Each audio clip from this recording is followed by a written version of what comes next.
Governor, it's wonderful to see you. Thanks for being here this afternoon. Thank you. We're here to obviously discuss this problem, the president declaring a national emergency when it comes to opioid use. But it was present in that conversation with the president of Mexico. I won in New Hampshire because New Hampshire is a drug-infested den. Talking about your state, how did that go over? Not well.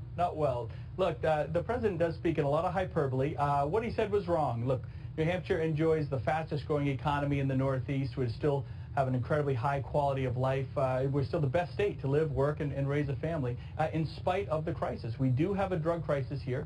You just can't be painting the entire state with such a broad negative brush. But I do give him a lot of credit. He was here on the ground during the campaign. He's seen the issues firsthand. He's talked to folks who are struggling with addiction across not just New Hampshire, but across the country. So he knows this is a national crisis. He's willing to put action to it. He's willing to put funds to it. I guess our message is to be sure that when funding does come out, and funding can really make a difference, we've seen it make a difference here in New Hampshire, that they look at funding it to the level of the problem, not just on a per capita basis or some broad brush across the country. We do have a crisis here in New Hampshire. We're dealing with it head on. We've been able to be very nimble, right? We're nimble, we're efficient, we're innovative because we're a small state. We've tried a lot of different things that maybe other states haven't tried, and we've had some success. We have parts of our state where overdoses and deaths are already down 20% this year. And I want to talk about some of those solutions with you because I know that the president is listening. He's making this a priority.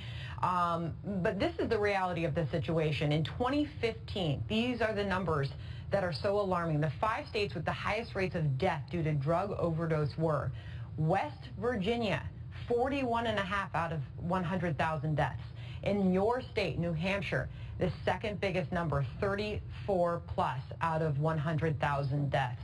How do you plan very specifically to address this problem and solve this crisis?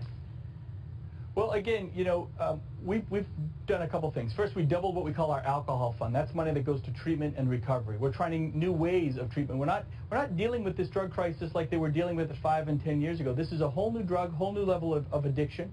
We have fentanyl. We have carfentanil now, which is even more potent than fentanyl. We have our Safe Stations program, which has worked very successfully in New Hampshire, where we're using our fire stations as an entry point for folks looking for recovery, and we're seeing programs like that be broadened out across the country. We are creating a program for recovery-friendly workplaces. One of the things people don't realize is as you're going through recovery, you want to go back into a situation that's going to be supportive. So right now we have a lot of folks kind of waiting on the sidelines, wanting to re-enter the workforce, but hesitant. So we're creating a system and a training program so employers themselves can know what tools and resources are available, and folks will re-enter the workforce into that system.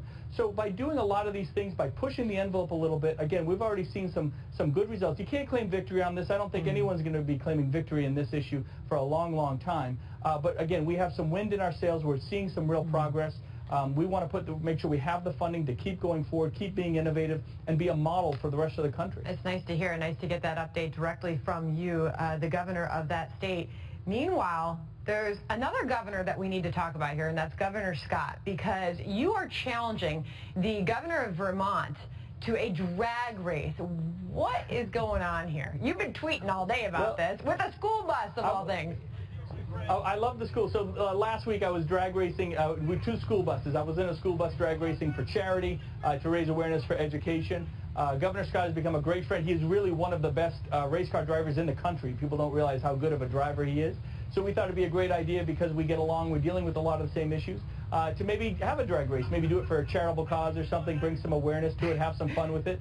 But he's done a great job. We're showing some video, Governor, by the way, of you with your hat backwards in that school bus. Oh, no. What are you doing to prepare for this? It looks like you're taking it very seriously. As you mentioned, Governor Scott's a good driver. He's a great driver. So there's not a whole lot I can probably do to prepare other than probably get my courage up, understand the challenges going in. I'm always up for a challenge, and I know that'll be a challenge. Well, but whatever the issue is, we'll raise some awareness. We're showing you with your hat backwards in the school bus, and here's Governor Scott actually behind the wheel of a real race car. So it looks like you've got your competition. It's comparable. Maybe his race car against my school bus. Well, it is all for a very good cause, so we're happy to have you here to tell that story, and we'll make sure we watch that drag race, Governor. Thank you.